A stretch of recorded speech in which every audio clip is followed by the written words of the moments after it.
adalah urgensi niat, pentingnya niat, ahamiyatun niyah.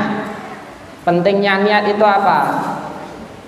Menurut Ibnu Rajab Al-Hambali dalam kitab Jami'ul Ulum wal Hikam, beliau menyebutkan pentingnya niat itu yang pertama adalah untuk membedakan satu ibadah dengan ibadah yang lain.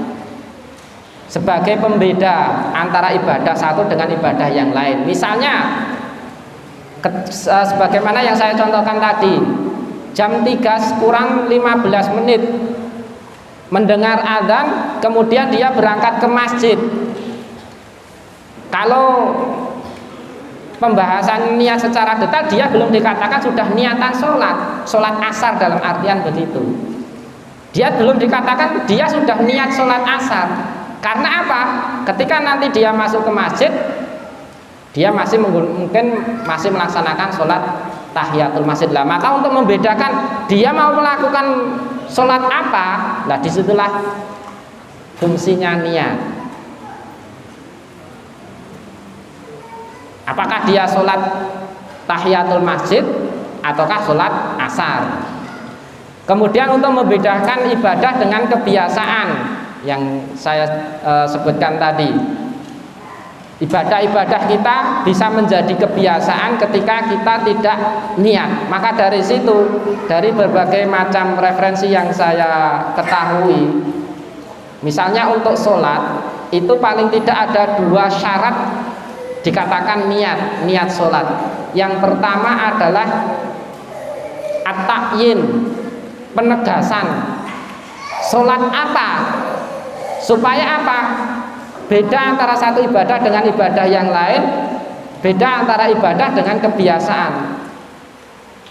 Secara akal memang orang ke masjid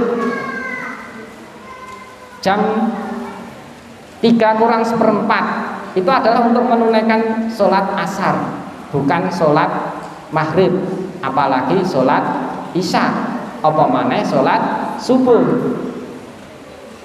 Tetapi untuk membedakan ini sholat apa, itu harus takyin.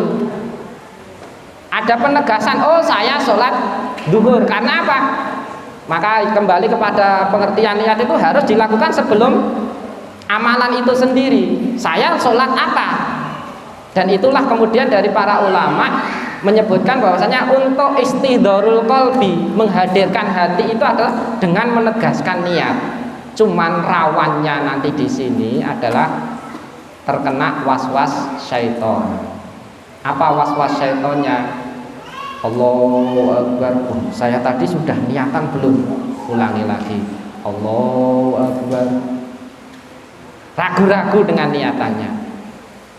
Nah itu bisa terkena waswasnya syaitan. Tetapi harus ada takyin, penegasan. Saya mau sholat asar. Tadi ceritanya sholat asar. Kemudian yang kedua adalah al-qasdu, menyengaja. Saya sengaja sekarang ini sengaja mau sholat asar, atau sebelumnya mungkin saya sengaja sholat tahiyat. Maka dari situlah kemudian ada untuk memudahkan, ada para ulama yang beristihad untuk menyusun satu redaksi untuk niatan. Nah itu sebenarnya adalah tujuannya untuk memudahkan orang-orang awam dalam menata niatnya, ben niatnya itu tertata. Yang mungkin di sebagian orang kemudian dibid'ahkan. Nawaitu usolli sholatal zuhri arba'a raka'atin mustaqbilal kiblati imaman aw makmuman fardhon lillahi ta'ala. Itu sebenarnya kalau di dalam pembahasan di dalam kitab-kitab fikih, terutama di fikih Syafi'i, itu adalah istihadnya ulama untuk membantu orang-orang awam ataupun orang-orang yang sulit menata hatinya ketika akan melakukan satu amalan, itu biar tertata gitu. Nah disitulah kemudian yang rangkuman dari at-ta'yin wal qasdu tadi, menegaskan dan menyengaja. Ya walaupun itu ada yang boleh melafalkan ataupun tidak, yang terlepas dari pro kontranya di situ. Cuman kadang ada, sekali lagi ya, semuanya kan kadang ada yang kebablasan mengatakan kalau tidak nawa itu, tidak mengucapkan nawa itu sholatnya tidak sah. Mungkin ada beberapa orang yang orang umum atau ada orang yang mengatakan demikian, ya pada dasarnya tidak. Yang kedua, fungsi niat itu sendiri ataupun pentingnya niat itu adalah untuk membedakan tujuan dia dalam melaksanakan satu ibadah secara khusus dan secara umum dalam melakukan satu perbuatan. Apakah dia untuk melakukan satu perbuatan itu karena Allah ataukah tidak, yang nanti kaitannya dengan ikhlas.